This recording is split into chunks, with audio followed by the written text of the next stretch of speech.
Does the number of followers really matter on LinkedIn? What are the common pitfalls that LinkedIn creators fall into? And here's a big one. If you're not posting consistently on LinkedIn, does that spell doom for your online presence? These are some of the burning questions creators on LinkedIn have, and today we are going to explore them in depth.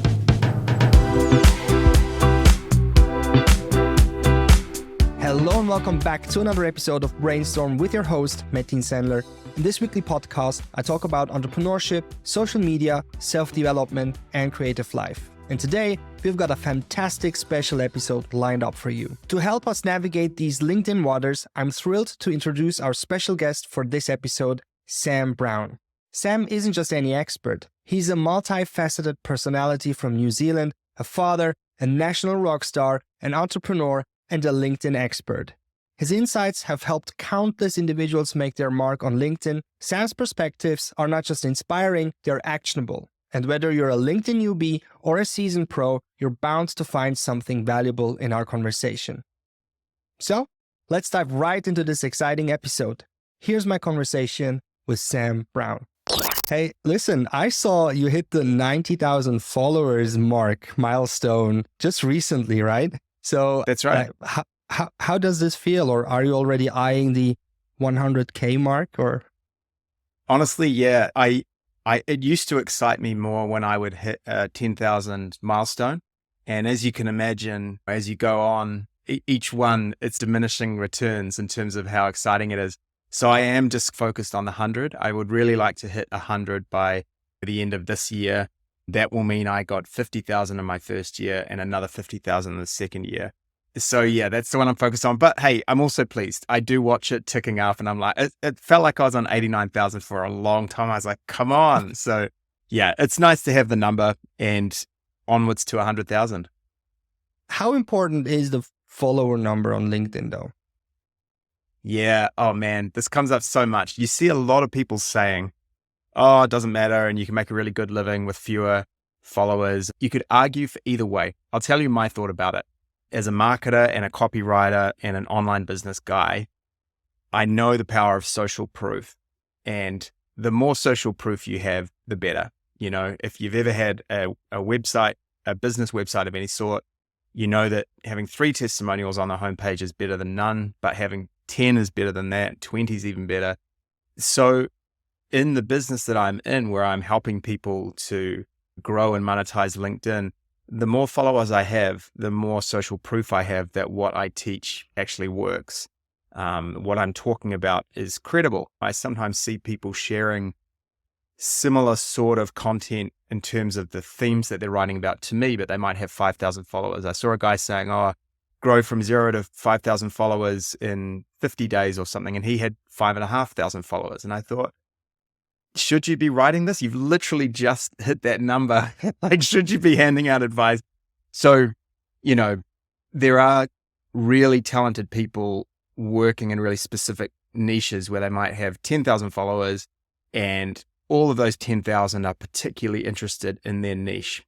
And yes, that can totally work. And I really like that, actually. I think that's really cool when you have an audience of very clued up, interested, engaged people. But the reality with LinkedIn is, of course, you're going to attract a lot of people who will probably never buy your product, may never have the money to invest with you for your high ticket service, but they'll show up in your content every day and say, I love what you're doing.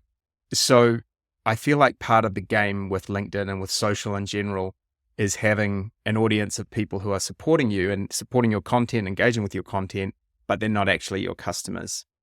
I feel like the larger your audience is, the better. And as long as you are focused on creating good quality content, you will attract the right people over time, as well as maybe people who aren't a perfect fit. But do you think technically having a large number of followers also helps, like in terms of algorithm being seen, like all these kind of things? I do understand the social proof side and what you mentioned, but also just the technicality on LinkedIn. Yeah, what are your thoughts totally. on that? Absolutely. Yeah.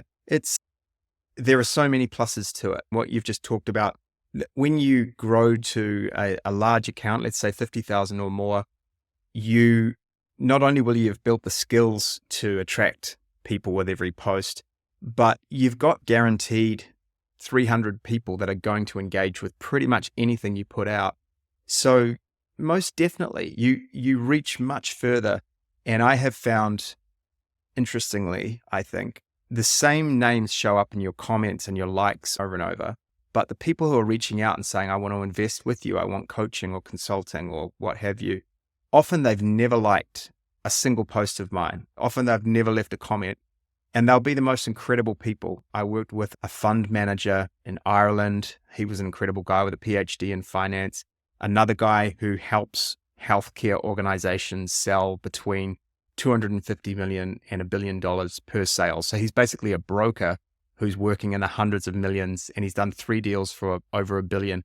So these people are not sitting on LinkedIn all day leaving comments saying, great post, I really like how you said this, but they do see you when you have this large audience. So in order to get to those people, the bigger your audience, the better. There's no doubt about it. To me, it's black and white. Of course you want a bigger audience. I feel like any marketer is going to say, yeah, that makes sense. Honestly, I feel like people with smaller audiences who are, growing on the platform and are probably frustrated when they see much bigger accounts, they are almost justifying it to themselves that it's just as good having a smaller account. I have found it's been easier the larger my account has gotten. Mm-hmm. You mean easier to get like more clients for your one-to-one coachings? Coaching, selling digital products, growing more, attracting more followers. It's like the rich get richer. Mm-hmm. There are only benefits. There's no downside to having a large audience. It depends on the platform though. This is my experience I made so far with our clients at Sandler Media.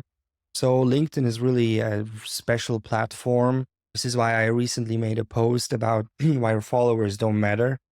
They do, of course, but on LinkedIn, it's quite special though. If I follow you and you like something of somebody that I don't follow, I'll see the content of those people. And this is not happening in this way on other platforms. This is not the thing. So it can really be, and it was like this before all the open feed systems actually happened to happen. TikTok introduced it. Instagram copied it with their reels, and Facebook did it too, and YouTube did it. But what happened was when you had 100,000 followers on Instagram, there was this downfall, like you reached maybe 5,000 people with your post. Like it wasn't, because even though these 5,000 people may have reacted to your post, like nobody knew, but on LinkedIn, when people react, because it shows up in other feeds. So this is quite special to LinkedIn though. But what are the common mistakes like content creators on LinkedIn do, in your opinion, you just occur over and over again?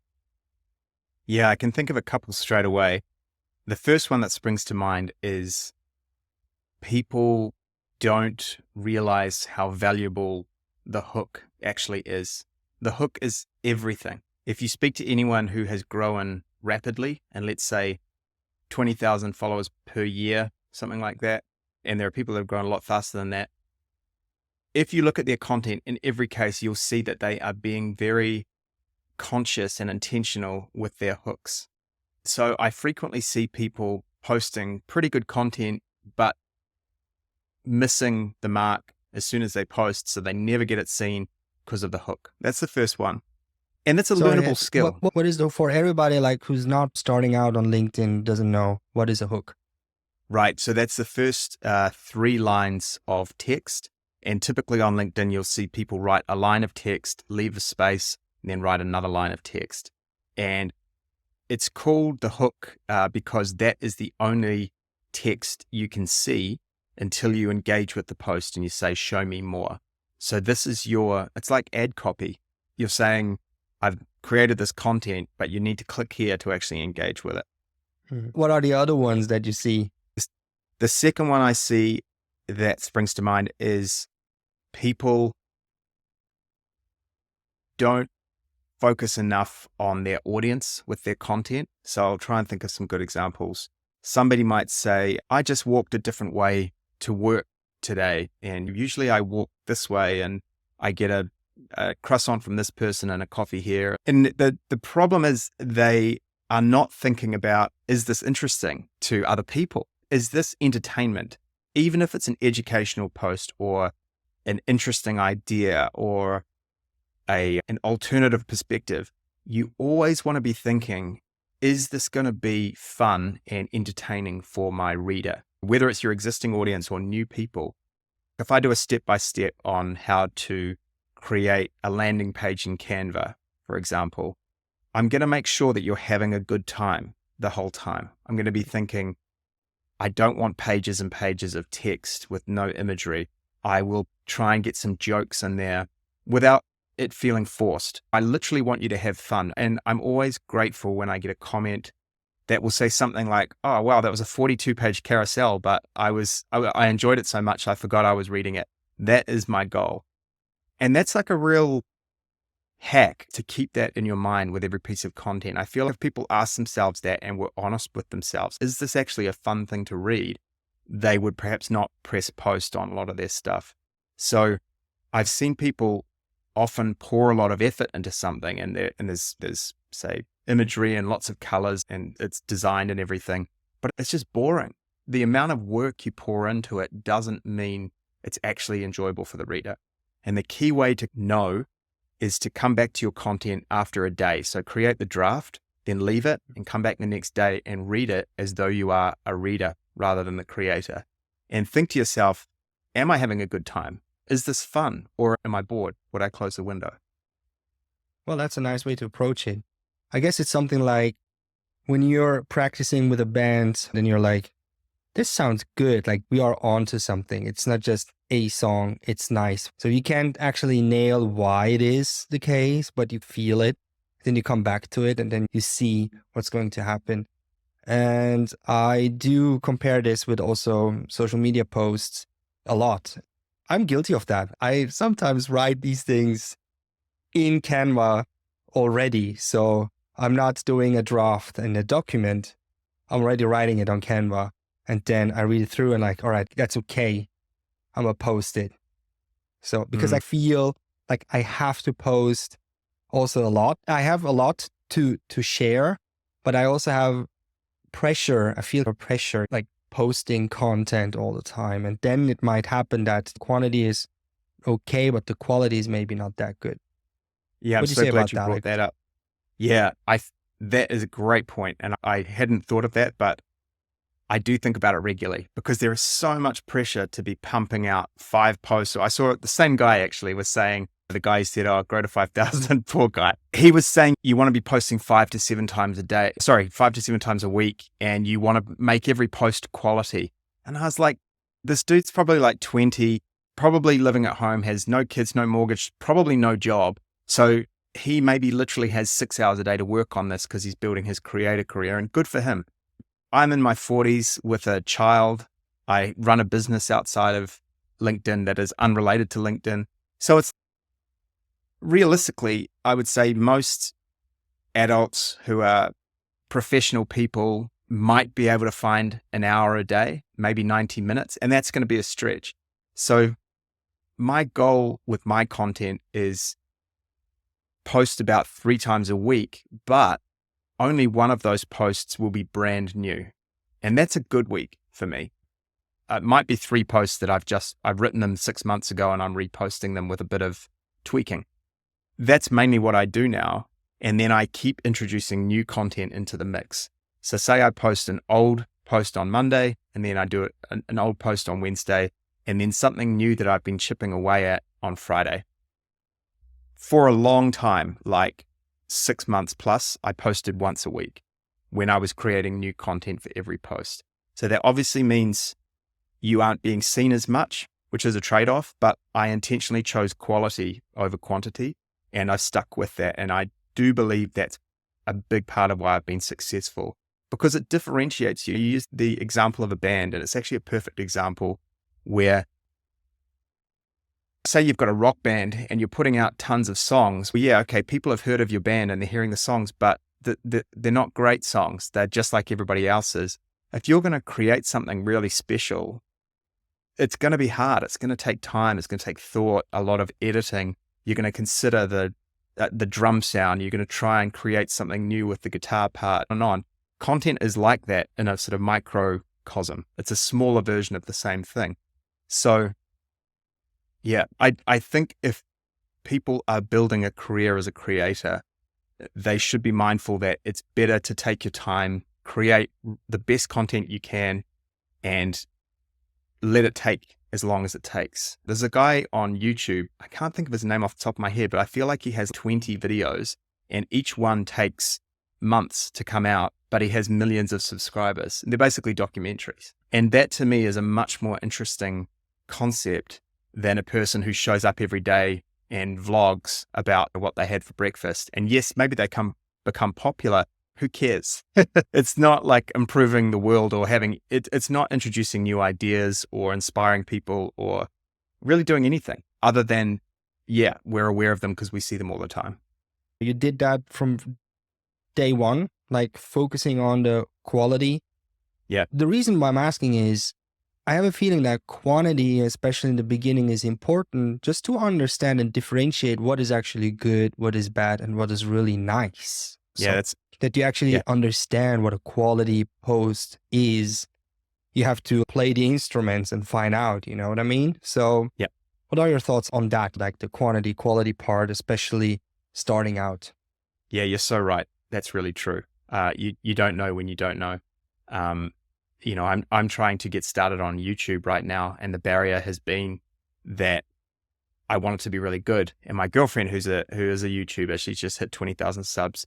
She said, you just need to be talking to your phone each day, and then that's the video. Like you're getting so caught up with quality and lights and backgrounds and editing, and I haven't put a single thing live. So absolutely, I would say the first 50 posts, get them out there, get your ideas out there, see what happens. You should look back and be embarrassed. I certainly am.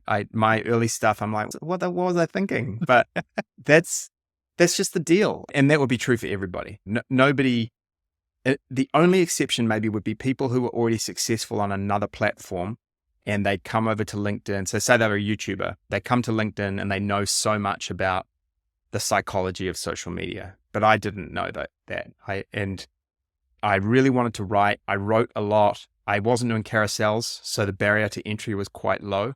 It was literally write it as a Google Doc, put it into LinkedIn and hit post most of the time. And you learn from that. So that, however long it takes you, probably took me, I would say at least 6 months of posting 3 to 4 times a week to really find my voice and really come to know what people liked about what I was doing and start to build taste in what was good, what was bad, what was great. We have a question actually from LinkedIn community, I think, which fits here perfectly. So, and the question is, if a person can't dedicate all 5 days of the work week to grow on LinkedIn, is there a way to sustainably grow? So I have this concept I call the Forever 50. And so the Forever 50 is about intentionally building out a library of 50 evergreen posts that as you create them, or at least you hope as you create them, you'll be posting them for years to come. For yourself, a post like how I grew my social media agency to 7 figures. That might take you a week to write it. You really pour your heart and soul into it. You create the carousel, the branding, the imagery. It's this beautiful journey. And let's say it took you 10 hours to create it. Up front, that's pretty painful. But now you've got something that every single time you post it, and maybe at the end of the post, you say, by the way, I've got this course, it's $150, and it will take you from 0 to 100K with your own social media agency. So that post, every time you post it, let's say it generates $800. If you post it 10 times a year, that's an $8,000 post. So I have posts like that where I would say, for example, hey, download my LinkedIn guide pack. It's on Gumroad. It's $50. Here's a detailed breakdown of what you get. And every time I put that on LinkedIn, it generates $1,000. And then I have one for my consulting stuff. That's even better. So doing that 50 times is a considerable amount of time for sure. They won't all take 10 hours, but let's say they average 3 to 4 hours. That's 200 hours of content creation over the space of, say, 1 year. But once you have it, to the question, you now can essentially give yourself a holiday from creating content because you have so much evergreen content that you can just put it on a flywheel. I literally have mine numbered. I'm up to about 33 of these posts now. And I'll post number 1, 2, 3, 1 week, then the next week, 4, 5, 6, and so forth. And keep going till I get to number 35. And then I go back to number 1. So I do try and be very disciplined with creating new content, but I don't have to anymore. I can just bring in my evergreen content from before. So the Forever 50 is, I think, the goal you should have if you don't want to be constantly writing new content. That's a nice concept though. Forever 50. That's nice. But you weren't always a LinkedIn expert, were you? I was not born a LinkedIn expert. That's true. No. How and why did you start to become one though? Man, it's strange, isn't it?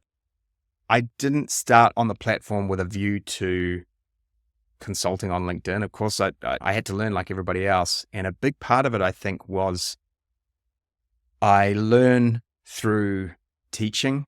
I enjoy taking something that's quite complicated when you first encounter it, breaking it up into its parts, and then finding kind of a simple way to do it. For example, when I first wanted to learn how to make a carousel on LinkedIn, nobody had detailed how to do it. I did it with screenshots in Canva, figured it out, finally got it finished and thought, okay, that wasn't actually that hard, but you really need someone to walk you through it in order to know just little details like it's a PDF, you upload it as a document on LinkedIn. It's at the time they actually had a tool called carousels, which was a different thing, which was really confusing. So I think through that process of constantly teaching myself and then sharing what I was learning as I learned it in a particular style, which was specifically making it simple, making it actionable, and trying to make it fun, I developed a reputation for being a reliable source of LinkedIn how-tos. And then as an entrepreneur, I realized, okay, I'm giving this content away, which is fine, but it is likely there'll be people out there who would pay to spend an hour with me, 2 hours, whatever the case, and I could charge a consulting fee. And so one thing led to another. The first few calls were $500 and you would do an hour with me, but it was just Q&A. There was no structure. There was no pre-planning. There was no deliverables. It was just a chat. And then as I did more and more of them, or every single time I did one, I would take notes on what could I do on the next one that would be better. And I would just make it 5% better. I just did that over and over. And so by the time you and I spoke, I had very specific outcomes, a very specific structure. What happens after the call? How much do I support that person in the weeks after? Do I comment on their stuff? So yeah, it was a classic case, I think, of seeing an opportunity and taking it. Mm-hmm. So your entrepreneurial mind kicked in actually, right? Yeah. Yeah. Yeah. So I know you're since 15 years, and I read that you're the founder and CEO of the company called Find a Band. Mm-hmm. Actually, this is what you mentioned just before, that you have also a company outside of the LinkedIn world. Want to tell us more about it? I started in my 20s. I started writing songs, but I had a day job selling digital ads at Yahoo, who had recently come to New Zealand. This is in like 2007. And I realized that the day job was taking so much out of me that I would get home and didn't feel like writing songs. So I had a problem, which was I needed money without a job. That was the beginning of my entrepreneur journey. Like, how do you get money but don't do any work? So that I realized that the internet was the key. And I had been playing in bars and playing the odd wedding and the occasional corporate event, and basically saw an opportunity. And so started a website. Then I had absolutely no expertise. I didn't know about coding, design, copywriting, SEO, UX. Had to learn all that along the way, but got started with it in 2008. And yeah, it just grew and grew from there. So now we have about 100 bands in New Zealand, about 20 DJs, and we would be by far the number one music agency for corporate events and weddings in New Zealand. it allowed me to record 2 albums, one in New Zealand, one in Nashville, that the agency funded my attempt to build a music career. And yeah, it's just been my backstop all the way through. It's certainly been the reason I've been able to pour so much time and energy into LinkedIn. I think it would be with a 9-to-5 job or even longer hours than that. I think it would be hard to have grown as much as I have in the time that I have. But yeah, I'm very grateful for it and still have it now, still enjoy it very much. We just had a video shoot this week, 2 days of shooting about 10 DJs in a nightclub in Auckland. And it's been a great kind of, what would you call it, sandbox for learning all kinds of online business. So for example, SEO was something that I learned early on and was able to test out, put it into action, and then see the results of it with Find a Band. That led to many more things. So yeah, SEO, good design, branding, customer journeys, all these things, all these online marketing things. Yeah. So cool. So you mentioned video recordings. So do you do videos for all the bands you're promoting on our website, or? So if you imagine it's like Airbnb, but we do bands and DJs rather than property. But unlike Airbnb, we actually create the content for all of the artists. So we have a handful of video guys, an audio engineer, some recording studios we work with, photographer, lighting and sound. And so the quality that we do is far above what the artists would ever do for themselves. We realized that there was huge value from the customer point of view when they were thinking about booking a band for their wedding. If they saw that band beautifully lit and professionally filmed, they would be much more inclined to invest with us. And it gave us a huge edge over the competition. Some of our competitors have just started doing video now. We've been doing it since about 2015, I think. So we have a library of hundreds of videos at this point, maybe 1,000 videos. Yeah. Oh, wow, that's huge. And I just can't imagine how much you learned also in this case, in this specific like content creation in video form, which you can maybe use for your YouTube endeavors. Yeah, absolutely. And you see the same stuff show up. For example, each edit, each cut, you don't want to be spending more than a few seconds before you shift to another angle. For example, when we do a video shoot of a song, we'll say to the band, just start when the lyrics start. Don't play the 90-second intro guitar solo. Just get us into the good bit, the part that we want to see. So these principles show up again and again. You mentioned also that the agency funded your musical endeavors too, right? Mm-hmm. And it's the band called Black River Drive, right? Mm-hmm. And you had this, please correct me, but it was a #1 hit that you had in New Zealand in the rock charts. Is that true? Yeah. Which is awesome, by the way. Just to Thanks. be able to say that, just to be able to, hey man, I had this #1. So this is so cool though. This is really cool. But what I really wanted to know is it as cool as it sounds actually to outside people? And is there something that you learn from that, especially from an emotional point of view? Yeah. It was pretty cool. It was a pretty happy day. New Zealand's a country of 5 million people, so it's not like we had a #1 in the US. If you have a #1 in the US, you earn so much from royalties from that you can buy a house, a beautiful house. We made maybe, I don't even know, maybe $20,000 US, 30,000. So split between 4 people over years, we didn't make very much. But it did give us some really fun experiences. We played support for some great bands, played some festivals, toured all over New Zealand. So I had a lot of fun with my friends making music. As far as the emotional thing, I'll tell you this, that I finally hit this massive goal that I'd had for my life, that I'd really had this goal for years of, have a #1 hit or just have a top 10 hit, whatever the case. Mm-hmm. And I remember my band manager calling me and telling me, okay, you've done it. So I've achieved this goal. And I felt really great for about 5 minutes. And then I felt exactly the same as I'd felt before. And the lesson, I think, was chasing after these big milestone goals is not worthwhile. You are better off chasing having a great day every day. So if I get up now and I wake up my little dog and take her into our bedroom because she sleeps on our bed after she slept in her crate overnight, she comes in for a cuddle in the morning. I appreciate that. I switch on the espresso machine, and when I make that first coffee and drink it, I appreciate that.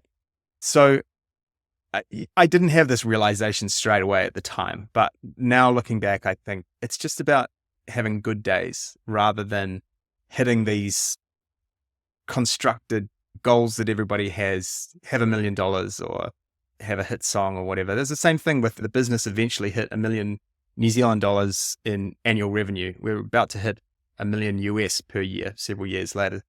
And again, it's great, like really cool, a really cool moment, but means nothing.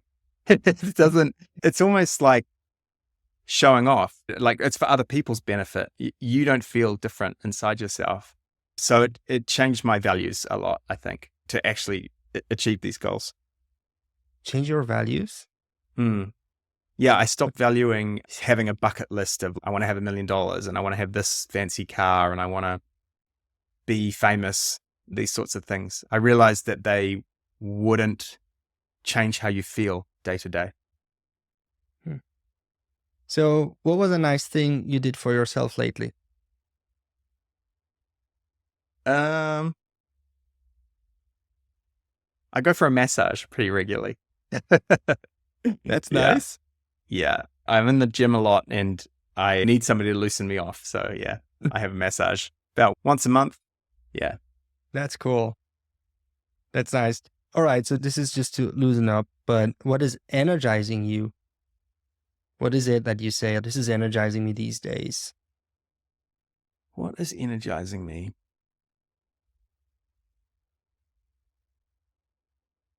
With the band, never really made it. We never made it beyond New Zealand. We were never a household name in New Zealand. We were known within the rock community, but that was it. And I poured several years into it. And I thought that I had worked hard for it. But then eventually it all went away and we closed down the band. We said, the band's breaking up, and that was that.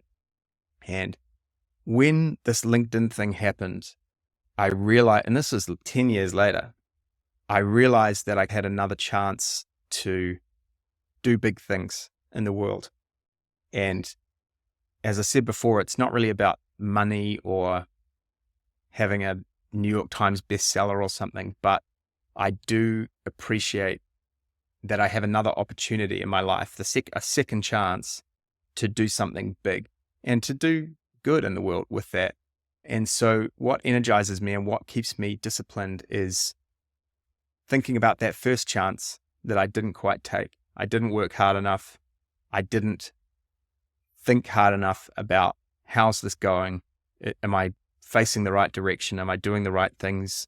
Where do I want to take this? How do I get there? Who are the people I should be working with? This time around, I'm thinking about all those things. So it quite resonates with me too, to be honest. We never had a number one hit also in Switzerland. We are also not a big country though.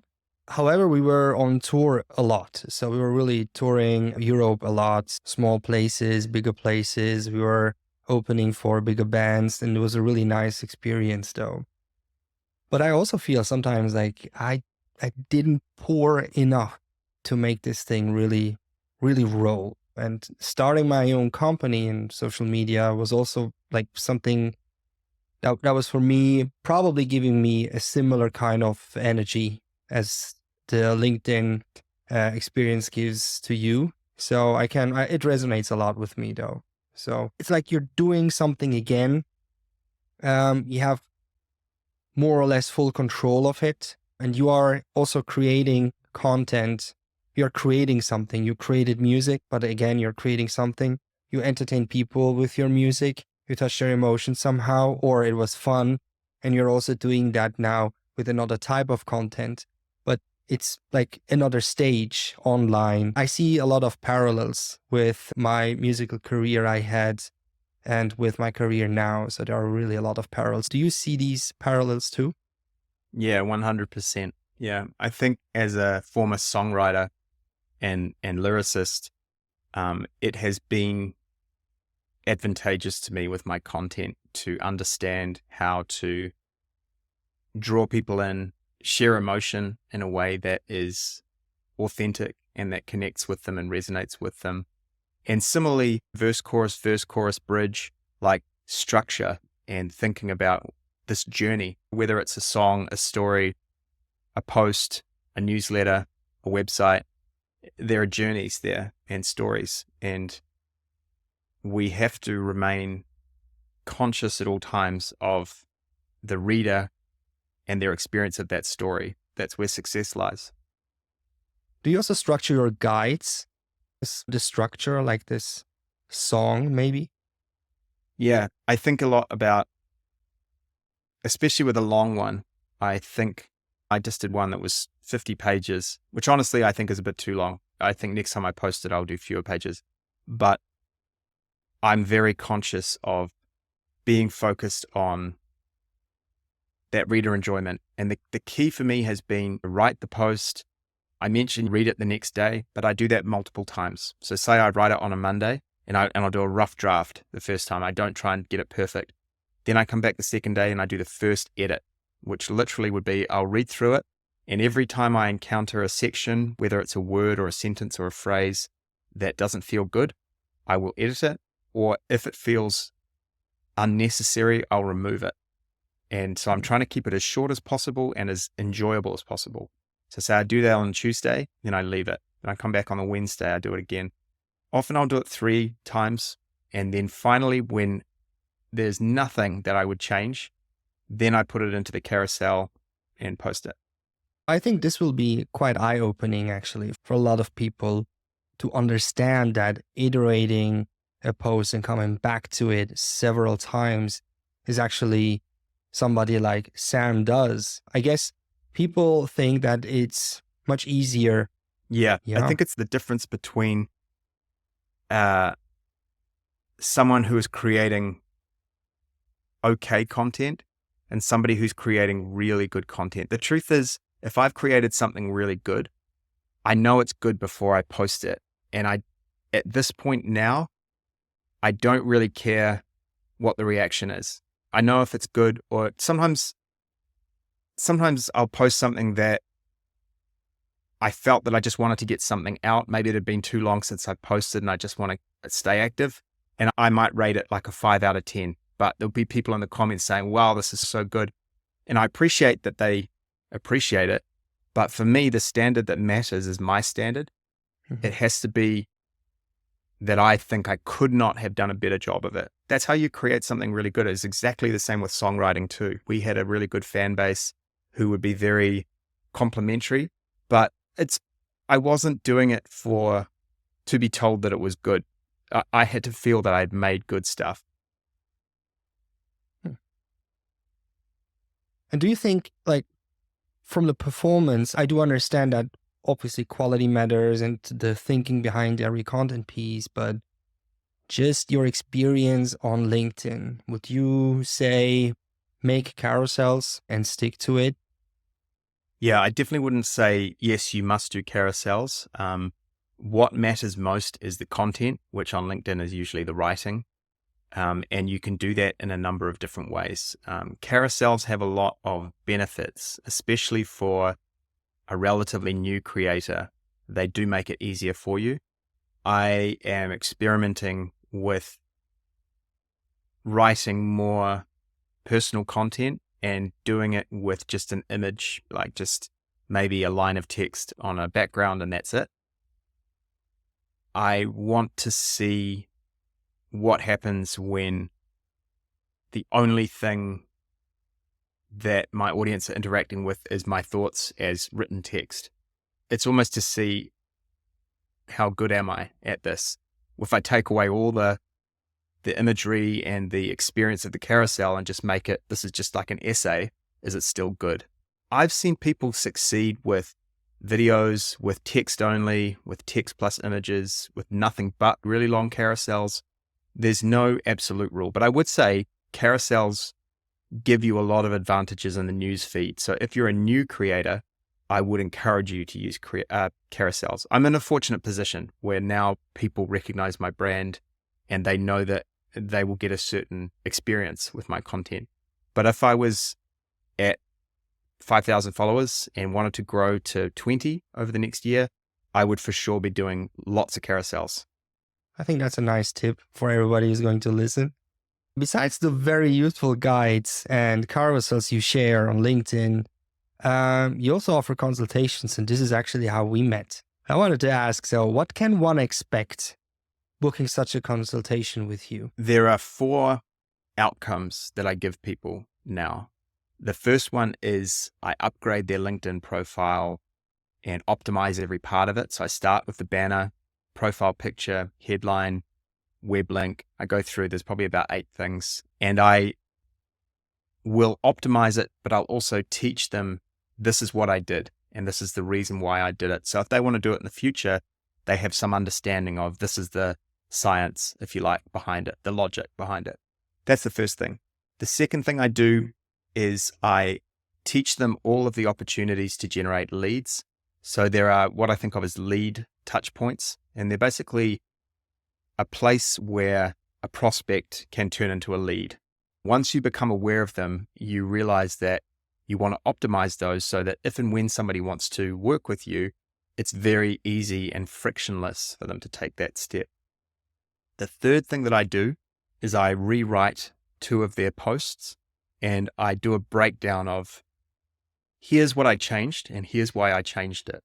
So that will often be, for example, the hook that we discussed at the beginning.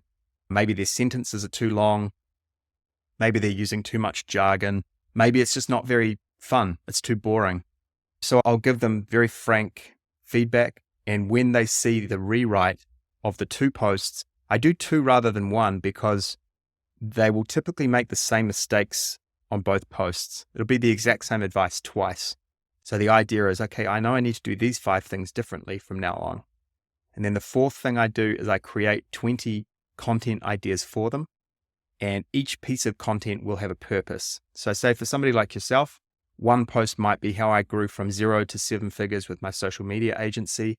So you're showing that you have marketing skills. You're showing your expertise. You are showing somebody who wants to learn about agency growth.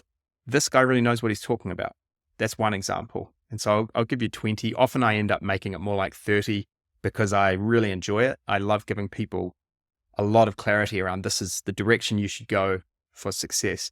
So to sum it up, the goal is for the client to come away from the experience with me using LinkedIn like a pro creator. So even if they do only have 2,000 or 3,000 followers, they essentially know what they need to do, and they do the same things that I do and the things that I know work.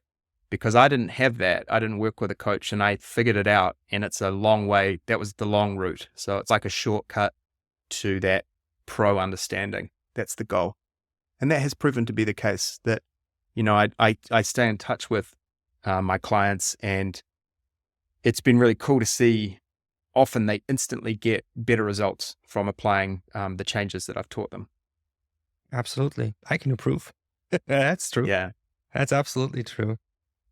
What would be your 3 most important tips you tell someone who just wants to start on LinkedIn today? Very concise. Number 1. Number 1, I would say, look at find 10 people on there who have big accounts and just engage with their content. Look at their profile and try and figure out what they're doing differently to everybody else. Then look at their most recent post and think about, why is this good? Why are so many people engaging with it? And what can I learn from it? If you do, 10, you could do it with 5, you can do it with 3, however many you want, but you will make things a lot easier for yourself if you do what is working for the biggest creators on the platform. That would be the first thing. Second thing would be, don't be scared that you're going to be judged for your first posts when you don't know what you're doing, that you're going to do it wrong. It's not going to be very good. Everybody starts there. So everybody who is further ahead is very kind to a new creator who's just finding their way. The only mistake is to not post at all. If you start posting and it's not great and you don't get many views, that's okay. That's totally fine. You just want to get going and post literally anything. I guess on that same point, Don't worry about, oh, I'm a salesperson, but I want to be known for goal setting. Doesn't matter. You can post about what you had for lunch. You can post about your latest fitness workout. It really doesn't matter. When you're small, very few people are going to see it, and you're just finding your path and finding your direction. And that took me, I would say, it really took me 100 posts to really find this is what I'm going to be. In many ways, I'm still finding it. It's an ever evolving process of saying, who do I want to be on here? What do I want to be known for? You definitely don't have to figure that out at the very beginning. The third thing I would say, don't get weighed down by the idea that you need tools like Canva and a logo and a brand and perfect colors. That stuff all comes later. You can just do it with just text. You can do it with text and say photos, whether they're selfies or stock images, doesn't matter.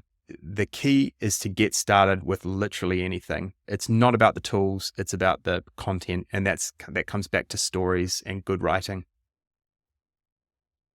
Yeah, it's like having a nice album cover. Didn't think about the songs so much. Yep. Perfect. So that's about exactly. like that. Yeah. Yeah. Absolutely.